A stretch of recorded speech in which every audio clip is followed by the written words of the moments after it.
السلام عليكم. معانا اليوم الكبدة من أحد المطاعم، إن شاء الله بإذن الله تعجبكم. أول شيء هو حط عندهم بصل هنا مكشن عليه جاهز مع شوية زيت، وحط فلفل حار.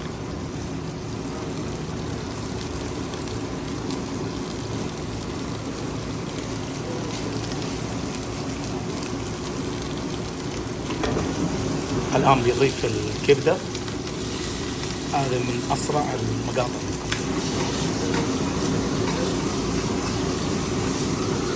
هنا كم نفر ولا نفرين؟ نفرين.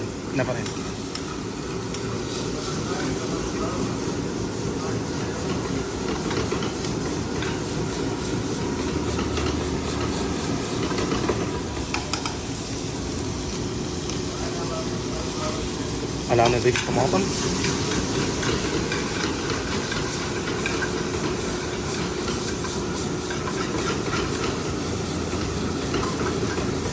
ما شاء الله. وهنا إضافة الملح.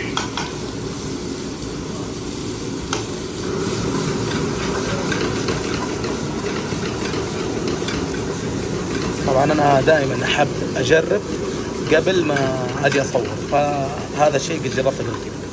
ما شاء الله جدا لذيذ صراحة. هنا بهارات مشكلة صح ولا كاري؟ مشكلة تقريبا. عاد كل مطعم له طريقة في البهارات، يعني أحيانا ما أقدر أعرف مكوناتها كاملة.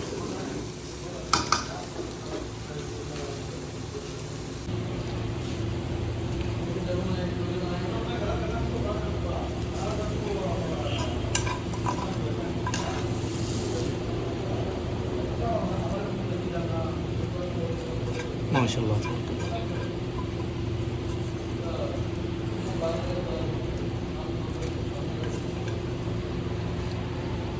شوفوا ما شاء الله، هذا صحن الكبدة. ما شاء الله ما شاء الله، لا قوة إلا بالله. طيب وهنا مقلقل اللحم في الطاوة. يلا بسم الله نبدأ. طيب أول شيء بدأ بشوية زيت مرة قليل، وعليه بصل. ما شاء الله.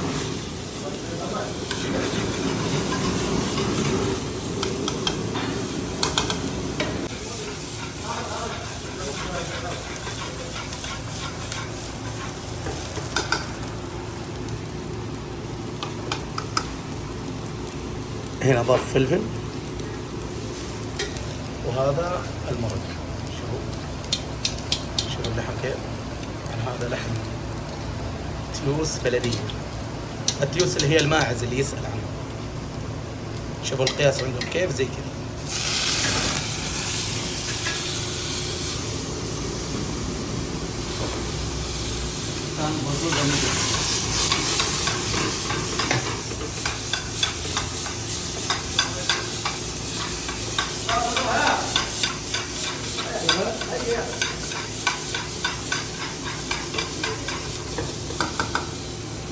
ما شاء الله. ضاف الملح، وهنا البهار حقهم المشكل اللي هم يسوونه بانفسهم. ما اعرف حتى مكوناته، لكن هم يقولوا مشكل. كل مطعم له طريقته يعني. ما ياخذ وقت لانه اصلا اللحم طازج. الان بياخذ شويه مرق. هذا هو السر.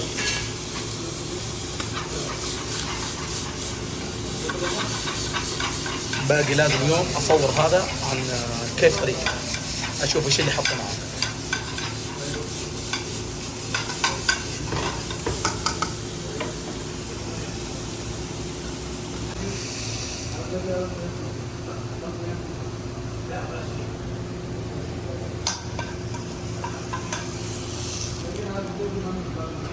ما شاء الله ما شاء الله.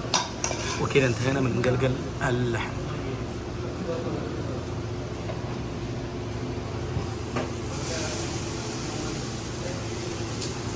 عاد ممكن اللي ما يبغى البصل ما يبغى الطماطم عادي يقول لهم، يسوون حسب رغبتك.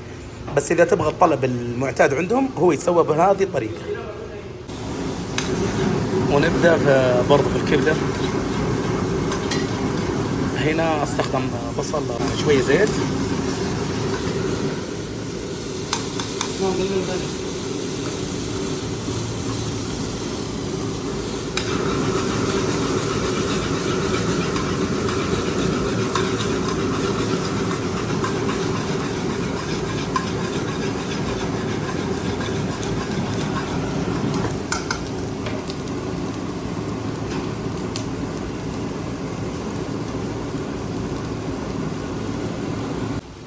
طبعا ضاف الفلفل الحار، والآن يضيف الكبدة. الكبدة عندهم هنا تقسم قصير وتلف عشان يصير كل زبون له نفس الكمية، طبعا بالوزن يعني، بس ما أدري والله كم الوزن.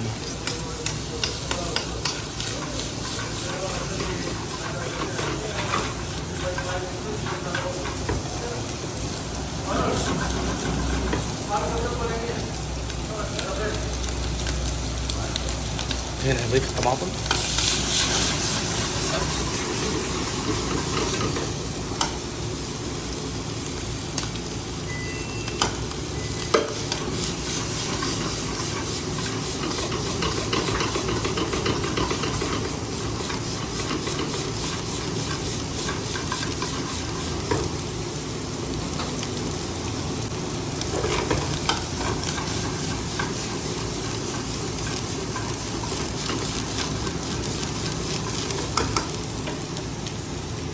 طبعا ضاف الملح والبهارات، ما شاء الله جدا.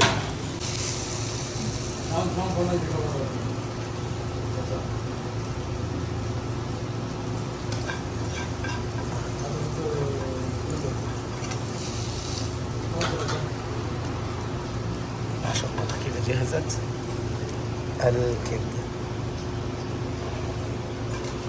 وهذه هي الكبدة. طبعا هنا انا جيت اصور على اخر اليوم، وهذا هو المقلقل، اللي مقلقل لحم اللي يبغاه من غير الطاوه، يعني من غير تكشين، يكون هنا مباشره يحطوا لك في هذا الصحن. الان اصوره لكم، وكثير من الزباين يحبوا هذا الشيء، ما يحبون الكشنه على اللحم، ويستمتعوا في نكهه اللحم. ما شاء الله لا قوه الا بالله. شوفوا كيف، يا سلام يا سلام، ما شاء الله ما شاء الله. عشان كذا كثير من الزباين يحبوا هذا الشيء، يحبوا كذا نكهة اللحم، يجيكم طعم على كيفك. وكذا خلاص وصلنا إلى نهاية المقطع. أتمنى هذا المقطع نال على إعجابكم، نشوفكم إن شاء الله في تغطيات قادمة. فمان الله.